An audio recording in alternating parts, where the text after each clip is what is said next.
Part 3, Chapter 1, Education and the Fall, Up or Down? Humanism in the modern era has had a very simple and effective plan for conquest: control of education. By taking custody of the child's mind, it has effectively determined the future for the past century and a half. It has so thoroughly dominated education that even most of its enemies are extensively conditioned by the basic doctrines of humanism. Where education from kindergarten through college is controlled by statist humanism, most of its products regularly reflect that faith. As a result, Christian pastors and laymen who believe themselves to be militantly reformed are often humanistic in spite of themselves. On the whole, the longer a minister is out of seminary, the more the basic pattern of his education, humanism, asserts itself against his rather brief training in Reformed theology. Moreover, whereas once the Reformed faith was a total world and life view, it is now only a theology, a fact which is compelling evidence of retreat. Reformed theologians as late as Dabney were still men who saw the faith as determinative of every area of life, not merely of theology and the doctrine of the Church. Now, politics, economics, science, art, and the whole range of disciplines are largely left to the humanists, modernists, neo-evangelicals, and neo-reformed thinkers whose essential purpose is humanism in some form or another. The key to a recovery of a reformed world and life view is Christian education, and basic to a sound doctrine of Christian education is a biblical view of creation and the fall. I have deliberately raised a false question with respect to the fall in order to call attention to a dangerous approach to this subject.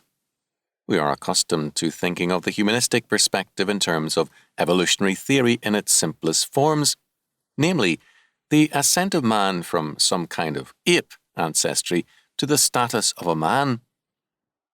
The direction in such thinking is clearly up. It is on the ascent of man. It would seem clear that an emphasis on the downward character of human nature would be congenial to biblical thought. This, however, is not necessarily so. A considerable body of sophisticated modern thought posits some kind of fall for man. Its influence is apparent in neo-orthodoxy, Marxism, Freudianism, and other schools of thought, and its key word is alienation. Man's fall in such thinking is into self-consciousness, individualism, and a separate and distinct sense of identity.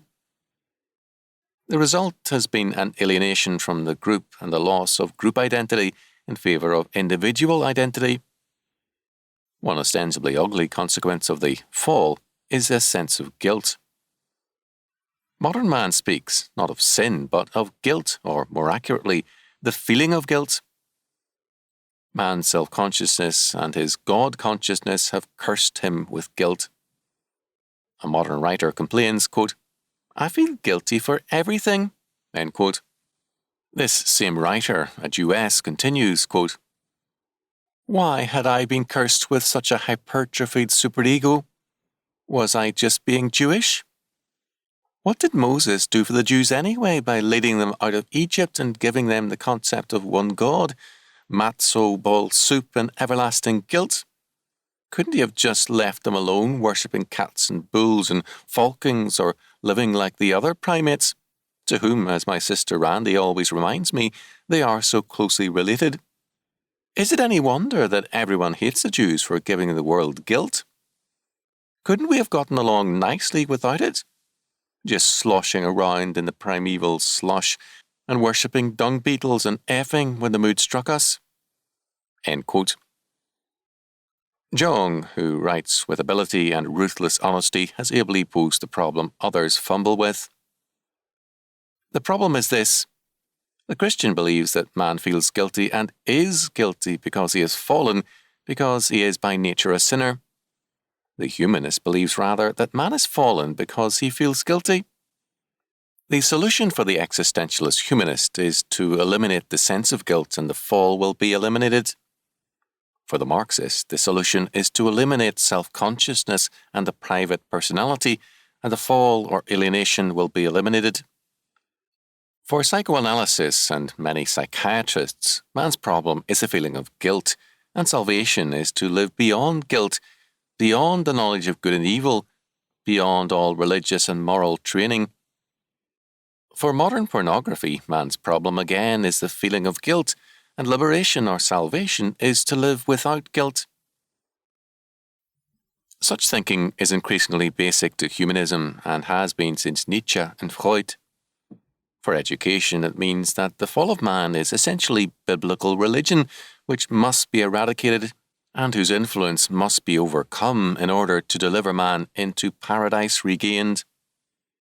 All too many churchmen view the undisciplined and amoral products of statist education as evidences of the failures of these schools. On the contrary, they are evidences of their success. It is the biblical doctrine of the fall which requires regeneration, morality, and discipline. The humanistic versions of the fall see these things as roadblocks to man's recovery from the fall. The essence of humanism and the fall is man's attempt to be his own God, determining good and evil for himself and in relationship to himself. Genesis 3, 1-5. This means a denial of any objective standard of good and evil in favour of a subjective one.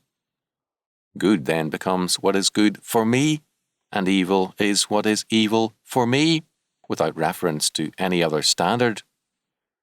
This means that, objectively considered, all human actions are equal or equivalent. Whether a man commits murder, theft, or adultery is not itself good or evil, but only insofar as it serves his needs and wishes successfully. As a result, Sartre holds, quote, that all human activities are equivalent, for they all tend to sacrifice man in order that the self-cause may arise, and that all are on principle doomed to failure. Thus, it amounts to the same thing whether one gets drunk alone or is a leader of nations. If one of these activities takes precedence over the other, this will not be because of its real goal, but because of the degree of consciousness which it possesses of its ideal goal, and in this case, it will be the quietism of the solitary drunkard which will take precedence over the vain agitation of the leader of nations. End quote.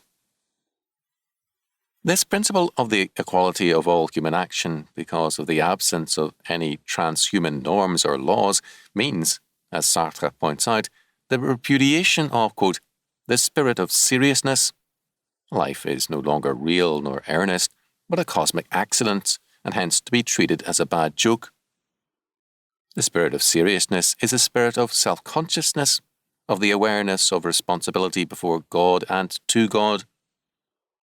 It is a knowledge of guilt in relationship to that responsibility for the fallen, or of grateful obedience for the redeemed. For those to whom the fall is from an animal oblivion to righteousness, it follows, in Seidenberg's words, quote, conceivably, we may return to the Garden of Eden en masse on pain of abandoning all knowledge of good and evil. End quote. It follows further from this humanistic idea of man's fall that God's law is the major roadblock to man's liberation. As a result, antinomianism is the lifeblood of the modern worldview, and this antinomianism has all but captured the churches. We have come a long way from 1663 when John Cotton, whose influence in framing the laws of Massachusetts was great, declared, quote, the best form of government, to make the Lord God our governor, is the best form of government in a Christian commonwealth. That form of government where, 1, the people that have the power of choosing their governors are in covenant with God, 2, wherein the men chosen by them are godly men and fitted with the spirit of government, 3, in which the laws they rule by are the laws of God, 4, wherein laws are executed, inheritance allotted, and civil differences are composed according to God's appointments. End quote.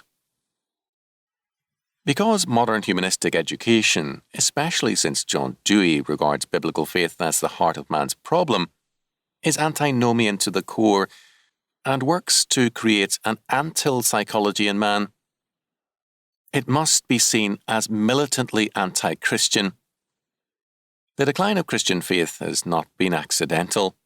A. Hodge was right when, almost a century ago, he predicted, quote, "I am as sure as I am of Christ's reign that a comprehensive and controlled system of national education separated from religion, as is now commonly proposed, will prove the most appalling enginery for the propagation of anti-Christian and atheistic unbelief, and of anti-social nihilistic ethics, individual, social and political, which this sin-rent world has ever seen."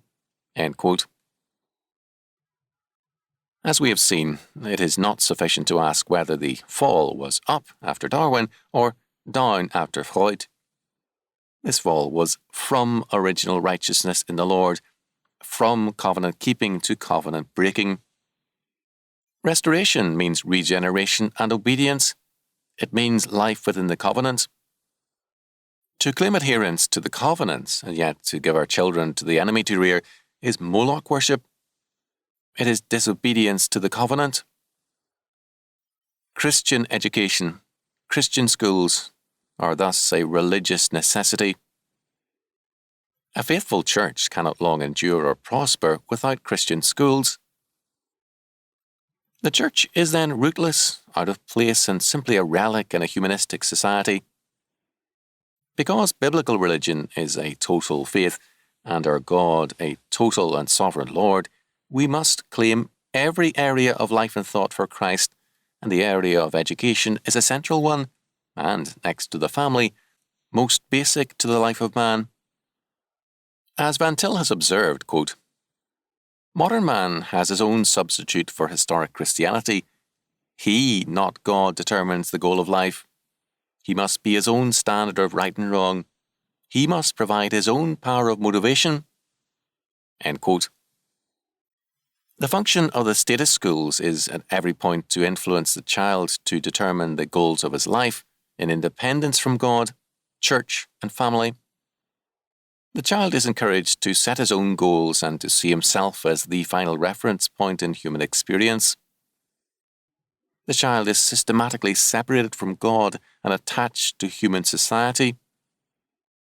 Since Dewey, separation, alienation, or lack of attachment to any group of men is the ultimate in offence. As Van Til has noted, quote, "The most harmful influences are those which bring ultimate separation between groups of men. Any experience which is not attainable by all men is evil." End quote. The memoirs of men and women in earlier and more godly eras indicate that their youthful mental stress was over their inadequate conformity to the Word of God. Contemporary data is overwhelmingly clear that mental stress with youth and adults today is over inability to conform adequately with the words and standards of men. We miss the point if we blame motion pictures and television for this problem. It existed before they arrived on the scene, although they have aggravated the problem. The real cause is an anti-Christian system of education which, because it is humanistic in essence, predisposes modern man to be conformed to man rather than to God. We cannot be systematically and truly conformed to God as a people until our education is conformed to Him also. This means Christian schools,